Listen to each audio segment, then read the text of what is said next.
Donald Trump Elon Musk പോര് മുറുകുന്നു. ട്രംപിനെ impeach ചെയ്യണമെന്ന സോഷ്യൽ മീഡിയ പോസ്റ്റിനെ അനുകൂലിച്ച് മസ്ക്. ട്രംപിന്റെ താരിഫ് നയം സാമ്പത്തിക മാന്ദ്യത്തിലേക്ക് നയിക്കുമെന്നും വിമർശനം.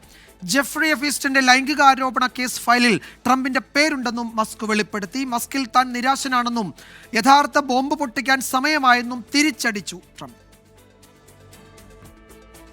ട്രംപിന്റെ താരിഫ് നയം രാജ്യത്തെ സാമ്പത്തിക മാന്ദ്യത്തിലേക്ക് നയിക്കുമെന്ന് മസ്ക്.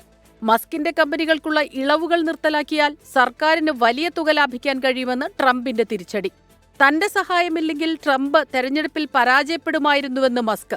മസ്കിന്റെ പിന്തുണയില്ലെങ്കിലും താൻ ജയിക്കുമായിരുന്നുവെന്ന് ട്രംപ്. ട്രംപിനെ ഇംപീച്ച് ചെയ്യണമെന്ന സോഷ്യൽ മീഡിയ പോസ്റ്റിനെ അനുകൂലിച്ച് മസ്ക്. മസ്കിന്റെ നീക്കങ്ങളിൽ നിരാശനെന്ന് ട്രംപ്. സോഷ്യൽ മീഡിയയിലൂടെയാണ് ഇരുവരുടെയും അധിക്ഷേപങ്ങളും വെല്ലുവിളിയും. താരിഫ് നയങ്ങളെക്കുറിച്ച് മറ്റാരെക്കാളും അറിയുന്നത് മസ്കിനാണ്. ഇലക്ട്രിക് വാഹനങ്ങൾക്കുള്ള നികുതി ആനുകൂല്യങ്ങൾ നിർത്തലാക്കുന്നതാണ് മസ്കിനെ പ്രകോപിപ്പിച്ചതെന്നും ട്രംപ് കുറ്റപ്പെടുത്തി. എന്നാൽ പൊതുജനങ്ങൾക്ക് വായിച്ചു നോക്കാൻ പോലും സമയം നൽകാതെയാണ് നിയമം പാസാക്കിയതെന്ന് മസ്ക് ആരോപിക്കുന്നു. വെല്ലുവിളി കടുത്തപ്പോൾ മസ്ക് ഒരു പടി കൂടി കടന്ന് ട്രംപിനെതിരെ യഥാർത്ഥ ബോംബ് പൊട്ടിക്കാൻ സമയമായെന്ന് എക്സിൽ കുറിച്ചു.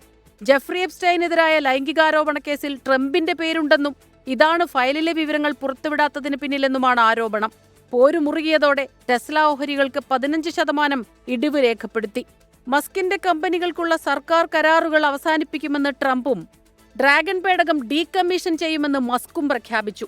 എന്നാൽ മണിക്കൂറുകൾക്കുള്ളിൽ മസ്ക് ഈ പ്രസ്താവന പിൻവലിച്ചു. ലോകത്തെ ശക്തനായ രാഷ്ട്രീയ നേതാവും അതിസമ്പന്നനും തമ്മിലുള്ള പോരാട്ടം കടുക്കുമ്പോൾ ലോകരാജ്യങ്ങളുടെ ശ്രദ്ധ ഇരുവരിലേക്കും തിരിയുകയാണ്. International desk 24.